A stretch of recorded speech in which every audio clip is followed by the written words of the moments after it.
Extrait du livre L'art du calme intérieur de Eckhart Tolle.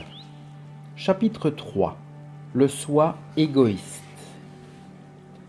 Le mental cherche constamment non seulement de quoi réfléchir, mais de quoi alimenter son identité, son sentiment de soi.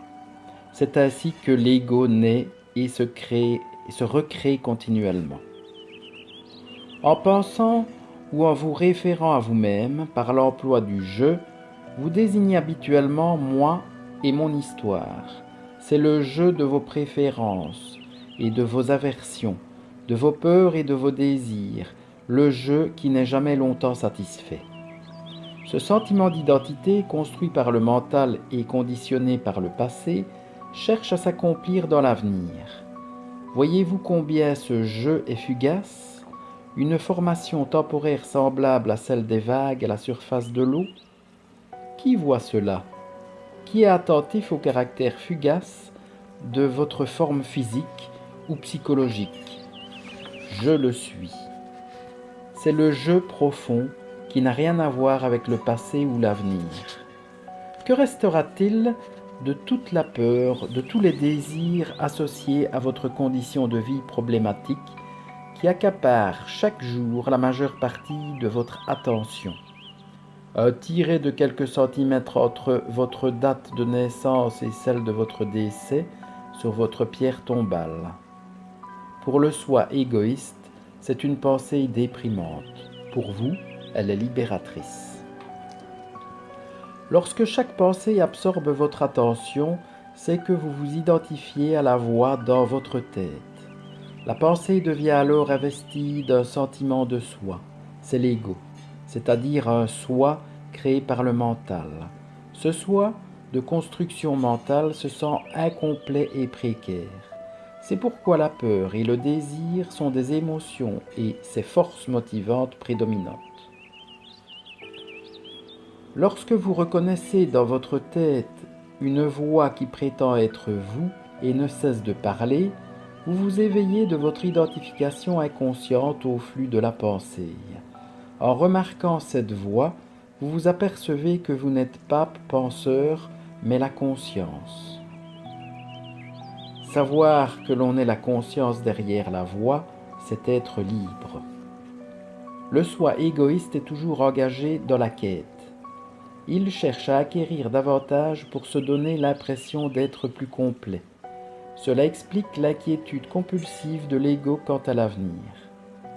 Chaque fois que vous prenez conscience de vivre pour l'instant prochain, vous voilà déjà sorti de ce schéma du mental égoïque, et surgit aussitôt la possibilité d'un choix, celui d'accorder toute votre attention à cet instant.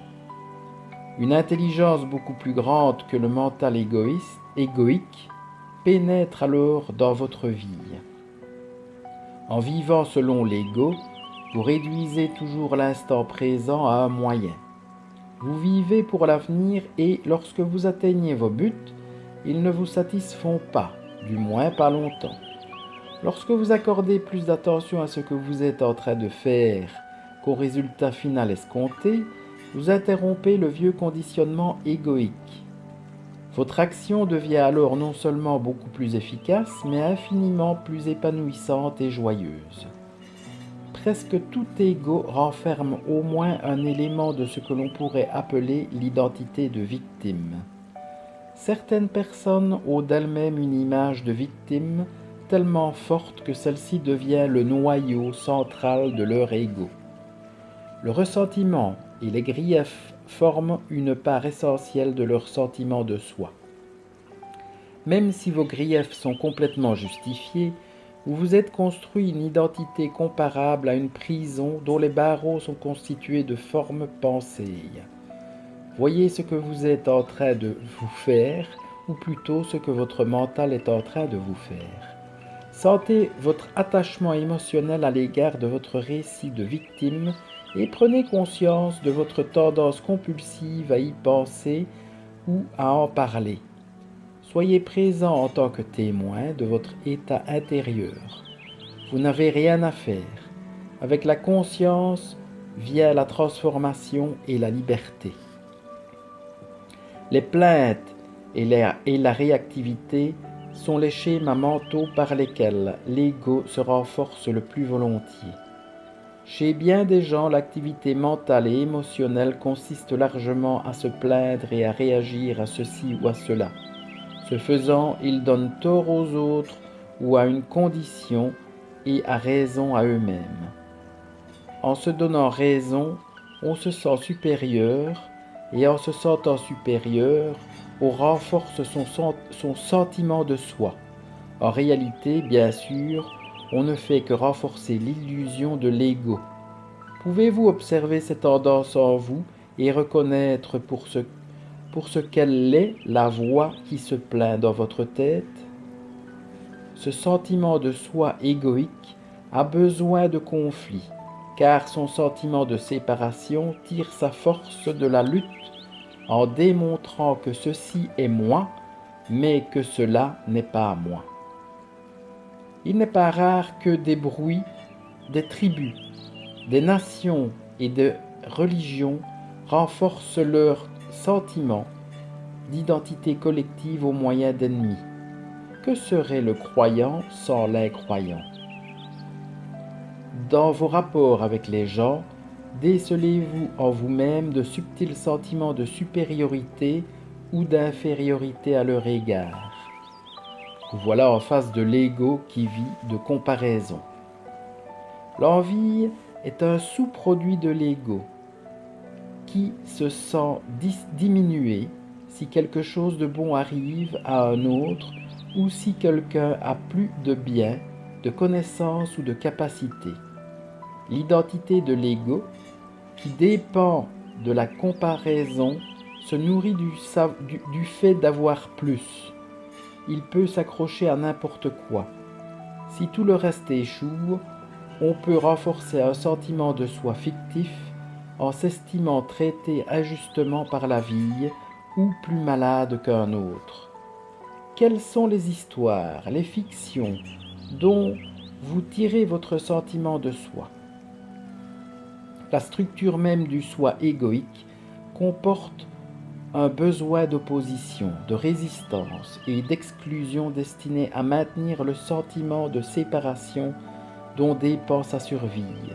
C'est donc moi contre l'autre, nous contre eux. L'ego a besoin d'un conflit avec quelque chose ou quelqu'un. Cela explique pourquoi on recherche la paix, la joie et l'amour sans pouvoir les tolérer très longtemps. On prétend vouloir le bonheur, mais on est accroché au malheur. En définitive, votre malheur ne vient pas de votre condition de vie, mais du conditionnement de votre esprit. Entretenez-vous des sentiments de culpabilité à propos d'une chose que vous avez faite ou non dans le passé? Une chose est sûre, vous avez agi en fonction de votre conscience ou plutôt inconscience de l'époque. Une plus grande conscience vous aurait permis d'agir différemment. La culpabilité est un autre exemple des efforts de l'ego en vue de créer une identité, un sentiment de soi. Que ce dernier soit positif ou négatif importe peu à l'ego. Ce que vous avez fait ou non était une manifestation de l'inconscience humaine. Mais l'ego la personnalise en disant « j'ai fait cela » et vous en retenez une mauvaise image mentale de vous. Tout au long de l'histoire, les humains se sont mutuellement infligés d'innombrables actes de violence, cruels et blessants, et continuent ainsi. Faut-il les condamner? Sont-ils tous coupables? Ou ces gestes sont-ils de simples expressions de l'inconscience, un stade de l'évolution que nous sommes amenés à dépasser? Les paroles de Jésus, « Pardonnez-leur car ils ne savent ce qu'ils font », s'appliquent aussi à vous-même. Si vous vous fixez des buts égoïques afin de vous libérer, de vous améliorer ou d'accroître votre sentiment d'importance, même si vous les atteignez, ils ne vous satisferont pas. Établissez des buts, mais sachez qu'ils n'ont pas tellement d'importance. Lorsque tout résulte de la présence, cela signifie que le moment n'est pas un simple moyen, que le geste en soi comble chaque instant. Vous n'êtes plus en train de réduire le présent à un moyen, c'est-à-dire à la conscience égoïque. Sans le soi, pas de problème, dit le maître bouddhiste lorsqu'on lui demanda d'expliquer la signification profonde du bouddhisme.